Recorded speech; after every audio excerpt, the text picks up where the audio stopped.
Hello hi friends, ఈరోజు మా పిల్లల కోసం గోవా ఐస్ క్రీమ్ ప్రిపేర్ చేస్తాను.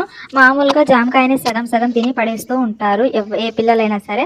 అందుకే ఇలా ప్లాన్ చేశాను. నిజంగా తిన్న తర్వాత నాకు కూడా నచ్చేసింది జామకాయ ఐస్ క్రీమ్. పిల్లలే కాదు, ఎవరైనా తినేస్తారు. కావాలంటే ఒక్కసారి ట్రై చేసి చూడండి. జామకాయ ఐస్ క్రీమ్ కోసం 1 కప్పు పాలను తీసుకున్నాను. ఇందులో 1 కప్పు మిల్క్ పౌడర్ని యాడ్ చేసుకున్నాను. కలుపుకుంటూ కొంచెం గ్రేవీ టెక్స్చర్ వచ్చే వరకు బాగా కలుపుకుంటూ ఇలా చేసుకోవాలి. కొంచెం కూల్ అవ్వడానికి కోసం పక్కన పెట్టుకున్నాను. ఇప్పుడు 3 జామకాయలని పైన సగానికి కట్ చేసుకొని లోపల ఉన్న గుజ్జుని మొత్తం పక్కకి తీసుకోవాలి.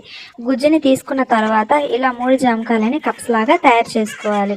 ఇప్పుడు ఒక మిక్సీ జార్లో కాయలో ఉన్న గుజ్జు మొత్తం వేసుకొని ఇందులో టేస్ట్ కోసం 2 టేబుల్ స్పూన్ చక్కెరని వేసుకోవాలి.